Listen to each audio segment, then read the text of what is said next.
Olá, amigos. Tudo bem? Estamos falando sobre oferta e demanda. Nesse módulo, a gente vai conversar um pouquinho sobre a interação daquelas pessoas que querem comprar produto e das pessoas que estão vendendo o produto, dos ofertantes. Portanto, produtores e demandantes, correto? E toda vez que a gente fala sobre oferta e demanda, vem à nossa memória uma coisa chamada lei de mercado. Nesse sentido, imaginamos que o preço é determinado pela oferta e pela procura. Correto? De certa forma, essa questão de preço determinado pela oferta e procura é uma questão da mão invisível, preconizada lá pelo Adam Smith em 1776, quando escreveu lá A Riqueza das Nações. Ok? Pois bem, qual seria a relação específica do produtor? Se a procura aumenta, se a demanda aumenta, o produtor percebe que as pessoas estão procurando mais pelo seu produto. Naturalmente, ele vai achar que o preço do seu produto está baixo, então ele vai aumentar o produto. Portanto, se a demanda aumenta, o preço do produto aumenta. Se a procura diminui, se a demanda diminui, então o produtor vai pensar da seguinte forma: pois bem, se as pessoas estão comprando menos o meu produto, né, tem duas possibilidades: ou não gostaram do produto, ou o preço dele está muito alto. Então vamos abaixar o preço para ver se a demanda aumenta. Então, se a demanda diminui, o preço do produto também diminui. Pois bem, quando se fala em equilíbrio de mercado, estamos falando de que existe um preço de equilíbrio, aquilo que chamamos de preço de mercado, e também uma quantidade de equilíbrio. Agora, uma curiosidade para vocês. Nós estamos acostumados a falar preço de mercado para produtos que nós estamos consumindo, correto? Em relação às empresas, se elas produzem bens e serviços que a gente consome, qual o produto que a gente vende para as empresas que elas consomem? Já pensaram nisso? Nós também somos ofertantes. Nós somos trabalhadores. Nós ofertamos o nosso trabalho para as empresas. As empresas são consumidoras de trabalho, correto? Portanto, o que acontece com a relação de oferta? Se o salário, né, de uma empresa é relativamente bom, nós queremos trabalhar nessa empresa, porque o salário é bom, queremos ganhar dinheiro. Se o salário é ruim, a gente quer sair dessa empresa. E por outro lado, se o salário for alto, as empresas não querem contratar. Se o salário for baixo, elas querem contratar, ou seja, demandar por mão de obra. Entenderam a relação? É bem bacana, né? Pois bem, voltando à questão de bens e serviços. A quantidade de equilíbrio, ou seja, a quantidade de bens que vai satisfazer as necessidades dos consumidores, né, ela tem que ser da seguinte forma: temos que internalizar os conceitos de demanda e oferta. Temos que interpretar agora a relação do conceito de demanda junto com o conceito de oferta. Portanto, vamos agora colocar em xeque, ou seja, colocar em conflito, o interesse do consumidor e o interesse do ofertante. Para começar, vamos apresentar um exemplo numérico, ok? Nesse exemplo numérico, melhor, nessa tabela, nesse quadro, vamos apresentar alguns valores e observar a condição de equilíbrio. Vamos ver como é que ele acontece. Observe na tabela que para um preço de 10, temos um interesse de demanda de 20.000 unidades e oferta apenas um interesse de 1.000 unidades. À medida que o preço vai subindo, o interesse de demanda vai diminuindo e o interesse de oferta aumenta. Quando estamos no preço de 40, tanto a demanda como a oferta estão em 10.000, ou seja, há uma condição de equilíbrio. No entanto, quando o preço sobe para 80, a demanda cai para 1.000 e a oferta sobe para 20.000. Pois bem, observem que o preço de equilíbrio é 40. A qualquer preço acima desse nível, a quantidade ofertada é maior. E é lógico, se o preço aumenta, aumenta o interesse do ofertante, do produtor em produzir mais e vender mais. Essa é a ideia dele. Por outro lado, a qualquer preço abaixo abaixo desse valor 40, a quantidade demandada é maior. Mas aí também é evidente, se o preço abaixa, é interesse da gente comprar mais, em função da nossa renda. Então, podemos perceber que o encontro de interesses entre consumidores e produtores, né, resultará em um preço de equilíbrio. E, claro, uma quantidade correspondente de equilíbrio. E esse preço vai se manter mais ou menos estável durante um curto espaço de tempo, durante um espaço de tempo muito pequeno. Essa quantidade de equilíbrio ela não é estanque, não é parada no tempo. Ela muda porque as pessoas mudam de conceito, mudam de costume, mudam de, por exemplo, necessidades. Mas o fato é que existe um preço relativamente estável que nós chamamos de preço de mercado, correto?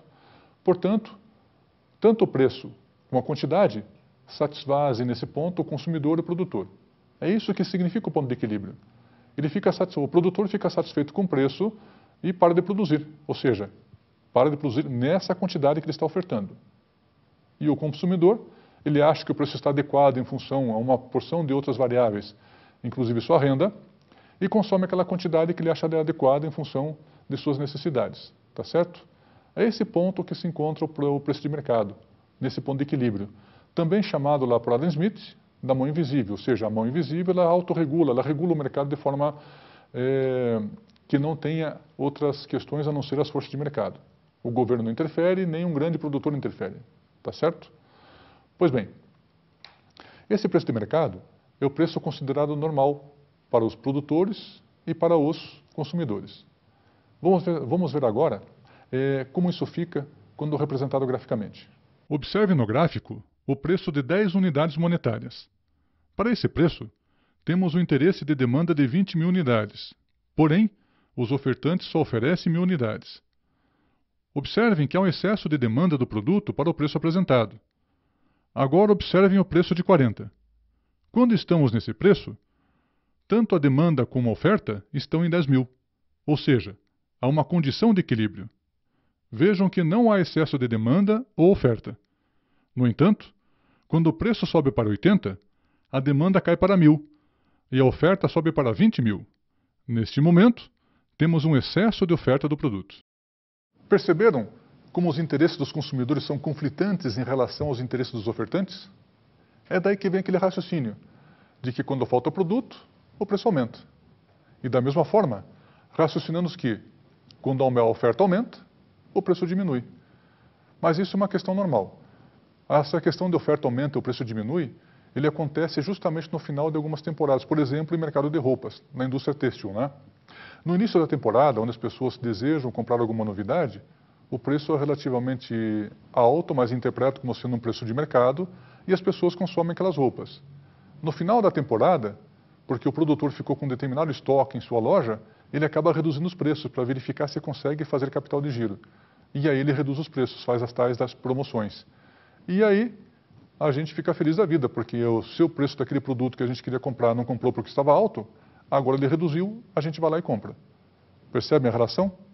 Então, mas às vezes isso acontece com produtos normais. Vamos examinar o vilão, o que é sempre comentado na mídia, o preço do tomate, ou de hortifruti granjeiros, né? Produtos agrícolas. Se a produção é muito alta, eu preciso baixar o preço para me livrar dos estoques. Eu preciso colocar esse estoque no mercado porque são produtos perecíveis. E esses produtos precisam ser consumidos rapidamente. Então eu abaixo o preço e a gente compra quantos tomates a gente quiser. Por outro lado, se ocorre uma geada, uma situação anormal que reduz a produção de tomates ou de hortifruti granjeiros, o preço se eleva. As pessoas vão continuar consumindo porque é alimento, correto? Só que agora, em vez de pagar 90 centavos pelo quilo, vou pagar R$10 pelo quilo do tomate. Mas mesmo assim, algumas pessoas continuam consumindo. Por quê? Porque as pessoas têm rendas diferentes. Aquelas pessoas que têm uma renda maior vão continuar consumindo tomate, porque conseguem pagar. Aquelas pessoas que têm uma renda menor vão diminuir o consumo. Portanto, a demanda total do mercado ela reduz, porque poucas pessoas agora vão ter condições de comprar o tomate a esse preço mais elevado. Tá certo? Então a relação é muito simples. Por um lado, o consumidor deseja maximizar sua satisfação, né, consumindo mais produtos em função de um preço menor, em função de sua renda. Por isso, quanto mais barato o produto, mais ele deseja comprar. Por outro lado, está o produtor, o fabricante, o fornecedor, que deseja maximizar seus ganhos. Por isso, quando o preço do produto que ele comercializa sobe, seu desejo é aumentar a produção para se beneficiar do preço. Lembram da relação? A receita é igual preço vezes quantidade. Vamos voltar ao gráfico para ver esses comportamentos. Observe o lado de baixo do gráfico, o lado do excesso de demanda. Há mais interesse em adquirir o produto do que produzir. Como não há produtos para todo mundo, há uma pressão para que os preços subam e isso interessa o produtor. O produtor percebe esse comportamento de mercado. Isso significa que o consumidor deseja muito o produto que ele produz. Por isso, começa a produzir mais, pois está de olho no aumento do preço para atender seu desejo de maximizar seus ganhos. Pois bem, A relação entre oferta e demanda é sempre conflituosa, pois nenhuma das partes quer sua satisfação reduzida. O consumidor quer aumentar sua satisfação, aumentando o consumo. Por outro lado, o ofertante, o produtor, quer aumentar a satisfação, aumentando sua receita. Tá certo? Então, nesse tipo de conflito, é muito interessante. Se a gente voltar e lembrar a questão gráfica, do gráfico, né, a gente vai verificar que no gráfico tinha uma parte de cima dizendo o seguinte: quando existe excesso de produção em função de uma expectativa de preço maior, ou seja, estou produzindo acima da capacidade que o mercado acharia aceitável em relação a preço, né, o preço é muito alto. Porque, na verdade, o mercado não está pagando aquele preço. O produtor ele acha que aquele preço é o preço de mercado e acaba se iludindo com esse preço maior e produz muito mais do que a necessidade de consumo da sociedade. Portanto, a gente vai ter uma oferta maior do que a consumida, vai ter um excesso de oferta. Por outro lado, se a gente puxar na memória a questão do gráfico, a gente vai verificar que na parte baixo do gráfico existe o contrário, a relação ao contrário. O preço ele é muito baixo, não interessa ao produtor. E se o produtor não interessa produzir, ou seja, a receita dele vai ser pequena, então ele vai colocar pouco produto no mercado. Só que nesse preço muito baixo é interessante para o consumidor. E aí a gente vai ter excesso de demanda. E esse excesso de demanda, ou seja, esse interesse do consumidor em procurar o produto, vai chamar aquele efeito vai gerar uma situação muito parecida com aquele efeito de inflação de demanda. E às vezes é isso que acontece. A população tem uma determinada renda, existe baixa produção de alguns produtos que vão ser comercializados e as pessoas necessitam desses produtos. O produtor percebe essa necessidade, porque estão pedindo para ele fornecer mais. Né? Poxa, tem esse produto? Não, não tenho, que pena, né? Está em falta. Então ele vai procurar ofertar mais esse produto. E aí, logicamente, o preço aumenta, porque agora eu tenho poucos produtos para muita gente interessada. É um leilão ao contrário, né? Eu vou acabar ofertando produto para quem pagar mais, tá certo? Então preste muita atenção em relação a esse conflito de oferta e demanda. De um lado, se o preço está muito alto, posso ter excesso de oferta. Isso acaba se refletindo naqueles estoques que ficam nas lojas, nas fábricas que não são vendidos. Por outro lado, se eu tiver excesso de demanda, significa que a produção não consegue atender às necessidades. E aí tem um problema. Se eu não consigo atender a necessidade, mas é porque eu produzi pouco, eu posso resolver o problema rapidamente. Apenas contrato algumas pessoas e produzo mais.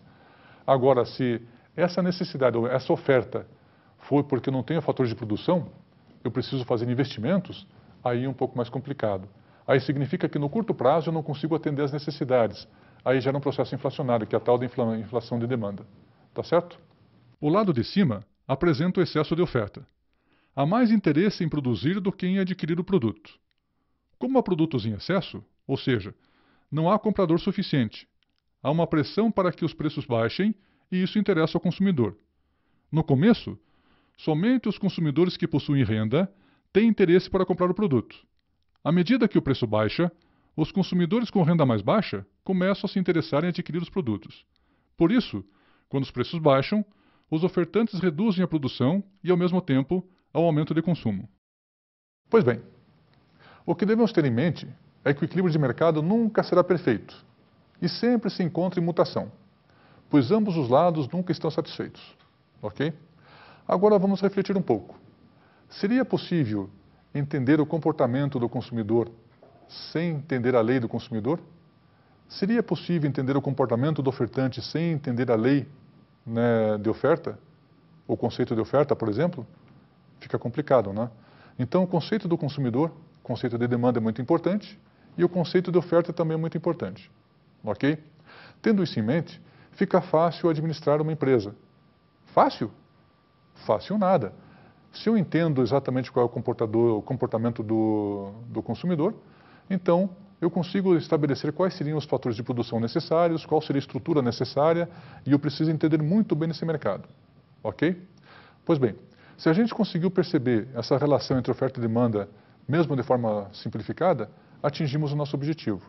E você, como administrador, vai precisar entender muito bem no seu negócio para aplicar esses conceitos na prática. Ok? Então, bom trabalho e até o próximo encontro.